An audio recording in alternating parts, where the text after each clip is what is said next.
How you doing, YouTube? Matt Mess of Beer Reviews back with yet another unboxing. Yes, another unboxing from Whodunit? Max M from up Connecticut way. He sent this off 2 days ago. It's actually supposed to come yesterday, but UPS kind of fubbed it. It didn't get here when it was supposed to. Kind of irritated me. Now, why is that? Could be UPS just being UPS. We are a day away from the iPhone release, so they're probably swamped with a billion iPhones. But this looks like it might be a little bit kind of damp. So I don't know if it was in my fridge for about 8 hours today. So that could have done it, but it looks like we might have a little bit of breakage going on. We're going to find out when we crack into this sucker. So we'll see what's up. Yes, this is not Matt's first beer mail. Last time he sent me off one, it was craziness. And this one he just basically said, I went on a beer trip and I need to send you some beers. God damn it, this knife's super sharp. I don't know why it's cutting it through there. That's what makes me think it's kind of moist. So he sent off this box just in time for a glorious weekend of me drinking beers, hopefully. Anyway, this sucker's heavy. It's dense. No, there's nothing more moisture in here, so that's probably just my fridge at play. Plus, it's wrapped in some plastique. Okay, I like this. See, that's my kind of beer. Look at that shit. Yeah, one big old sack. Oh, yeah, buddy. Look at this. A whole big sack. You probably saw half of the beers in here already. But, yeah, I like this. I like this wrap up here. You pull it all out. There's no trolling of styrofoam. We got some... You know what? There is some moisture floating around in this sucker. So I don't know if something broke. There's a lot of wetness going on. The only thing I can think of maybe is that he shipped this uber cold. And then that moisture got trapped in his bag. Why am I trying to open his bag? I tear open everything like a fucking Neanderthal all the time. So anyway, first things first, we have Heady Jams, which is funny because Brick City's like 45 minutes away from me.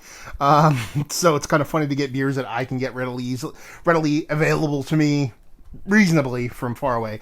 I don't think I've had Heady Jams though. If I have, I haven't reviewed it. It's a 8% alcohol by volume double IPA. Easy. From Bricks, who I'm a big fan of. I love their beers. Let's see next up here. Just breaking everything, throwing everything. Okay. Calm down. Anyway, next up we have, what is this? Lone Pine. Okay, I've had a couple of beers from Lone Pine. Now, the other one, this is their Quantum Cuddle. This is American Double India Pale Ale. Portland, Maine. Brewing Company. And there's glass. You know what? See, there's a little bit of glass shardiness. I wonder if something did break in there, just because it's kind of weird to see glass floating around in there. Anyway, Quantum Cuddle, done. So, yeah. If it's glass, it had to be a bottle, but we'll get to that. We got a little bit of Bissell. We have their Nothing Gold. Nothing Gold Can Stay. I don't know if that's the whole name or it's 8.2%. What I assume to be a hazy. Digging on that label. Got another Bissell here. This is their Reciprocal, which I've had before, but I've never reviewed before. I've been to Bissell a couple times. I've reviewed a couple of their beers, but not a ton. See, even more glass. Yeah, there has to be a broken bottle in here.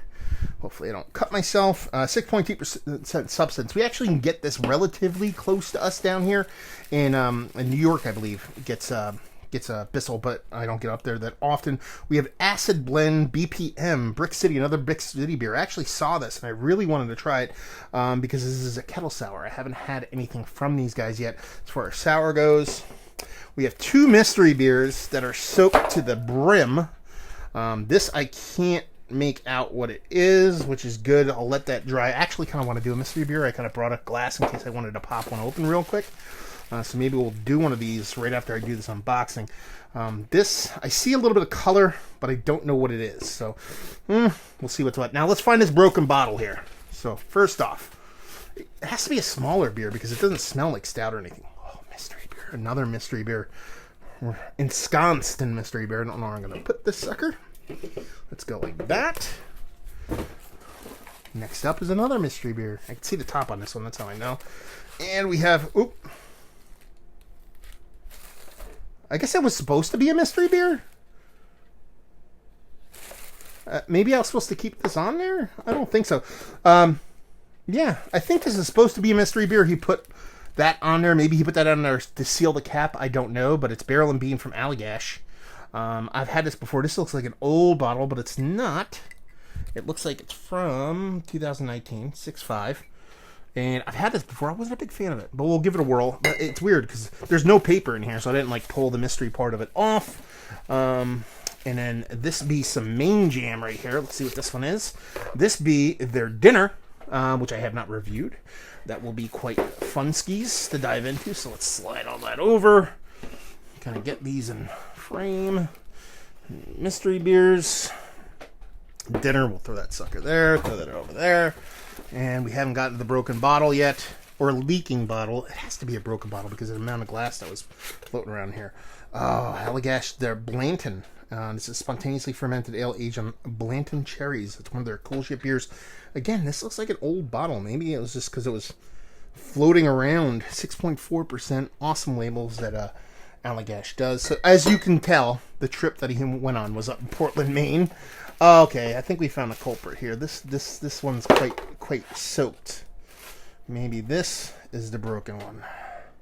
No, there's nothing broken. This is the Allagash Terration Pomar, spontaneously fermented beer and cider in clay pots. Okay, I do. I've seen the clay pot thing. I've never had anything from Hill Farmstead. Just got some of the clay pots in, so that'll be really cool. And what a departure from their typical labels, and that's quite nice. So if there is going to be a broken bottle, it has to be this one. Oh, Jesus. It doesn't feel broken. I don't see any glass. This is weird. There's broken glass. Like, here's some more right here. Something in one of these broke. It had to. There's more broken glass. Okay. Let's get to the bottom of this one.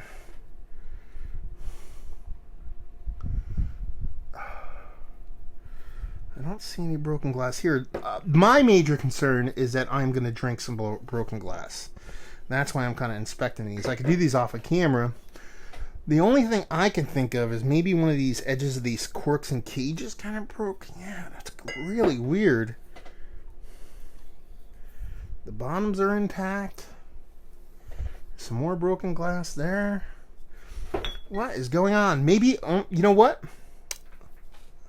Maybe Max can clue me in this one.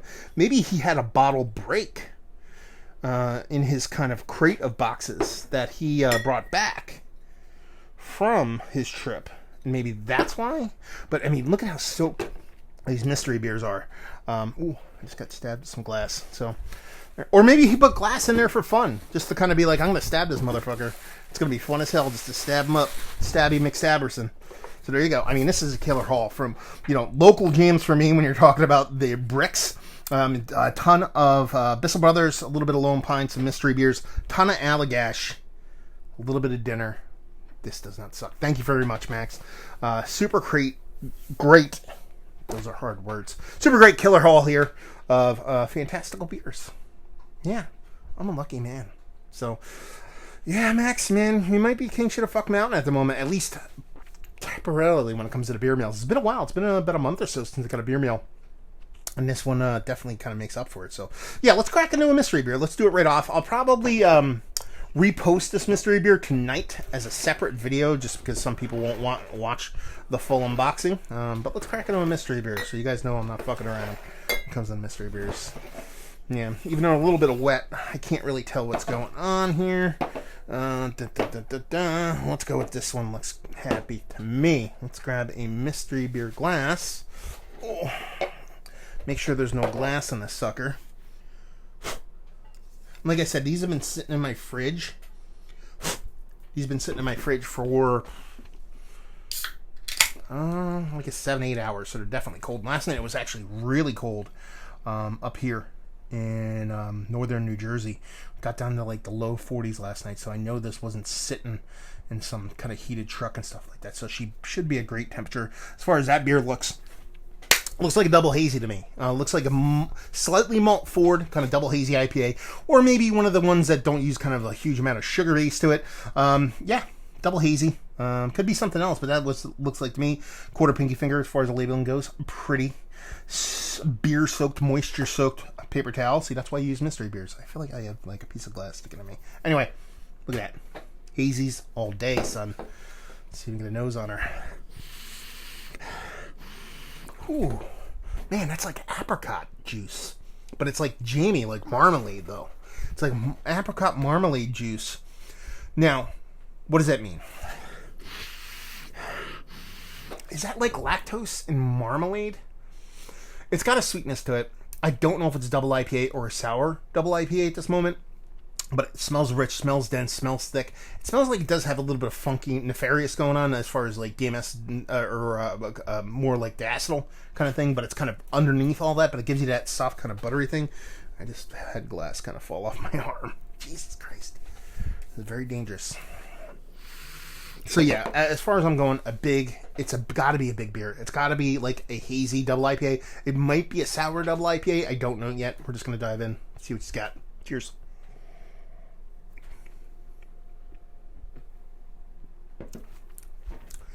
So, here's the deal. Based off of what I'm drinking, in combination with what he sent, if this isn't a Brix beer, I don't know what is.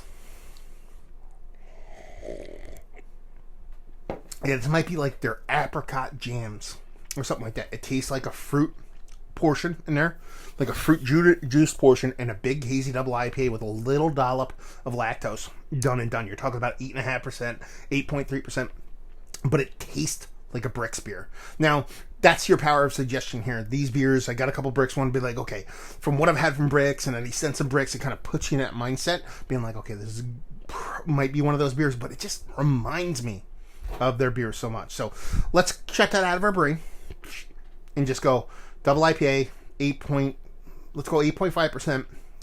Soft fruit addition, soft lactose, double IPA. I think that's it. Done and done.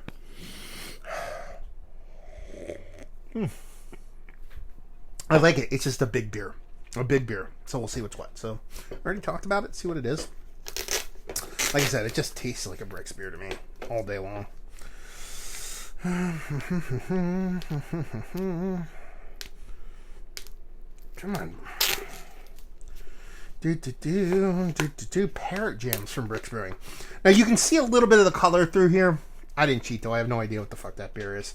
It's 8% Parrot jams. Oh, is this coconut? I confuse it with coconut. This is a brewed with lactose conditioned with pineapple puree, pink guava puree, and vanilla, double dry hop with citron mosaic. I'm totally okay with what I said on that one. It was like an apricot tropical juice kind of thing, so that kind of came through.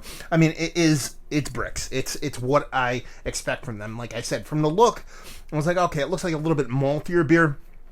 A little bit of a malty kind of double IPA, but their kind of grain profile and their yeast profile is so specific to them that when I had it, I was like, oh, this has got to be a Brix beer. It's got to be.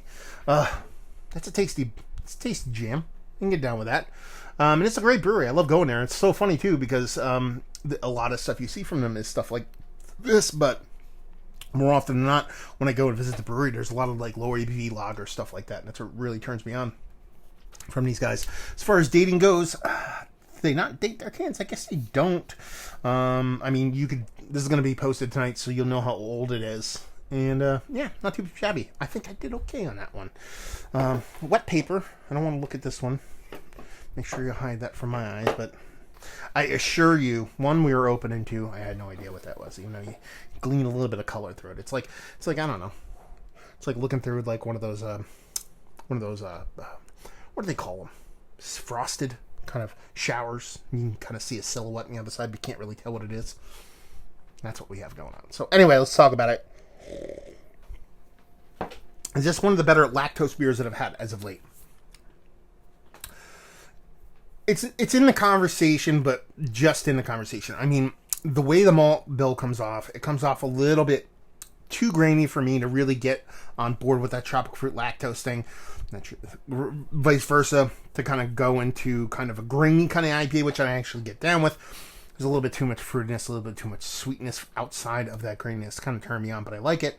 It's not horrible by any means, and I like the way that fruit and lactose kind of play together. It's just, you need one or the other. You need to drop out that grain bill, or drop out that graininess for me, or kind of drop out a lot of that tropicalness and kind of keep that graininess up. It's just, the two don't really work awesome for my kind of flavor profile that I dig so much. But it's a fun beer, and it's a really fun fucking mystery beer. Value availability, it's Brick City. You know, it's lactose beer. It's probably $18 a 4-pack, and leave you with, if you like what we like this beer. If you don't mind a grainy beer, it's not overly malty. It's just grainy to me. Not as texture as far as taste. I mean, if you like a truly slightly malt forward beer, let's go that way. That's not overly sweet, but it gives you those tropical fruits, and you appreciate a bit of lactose in your life. So do you proper. So there you go. Mystery beer in the books. Beer mail in the books. Hopefully you guys enjoyed this little unboxing along with a impromptu little mystery beer. If you didn't, anywhere in between, down there if you want to talk about it. Massive Beers, if you want to check me out doing the social media stuff. Beer Massive, if you want to check me out doing the whole podcasting thing. And hopefully you guys enjoyed the review. Hopefully enjoying a nice little beer mail right now. I'm kind of curious, though, to be perfectly honest with you. I'm going to say this before I actually jump off the air. I wonder if this got repacked. I wonder if this got repacked. Let me know, Max. It just literally dawned on me that this might have gotten repacked by UPS because the label's all wet. There's no moisture up here. It has these things, which I don't think he would use. It was put in this plastic bag, and if you actually look at this label, it was on a box before, and it got torn off and reapplied. Well, two things to come out of that. One, we're going to find out when Max actually sees this. And two, UPS. If this leaked and you rewrapped it, good on you. Because usually they don't do that shit. So there you go. The actual video's over now. So hopefully you guys enjoyed it. Down there if you want to talk about it. Massive Beers if you want to check me out doing the social media stuff. Beer Massive if you want to check me out doing the whole podcasting thing. And hopefully you guys enjoyed the review. Hopefully enjoying a nice little mystery box of beer and breakage and beers in general. Hopefully see you next time. Cheers.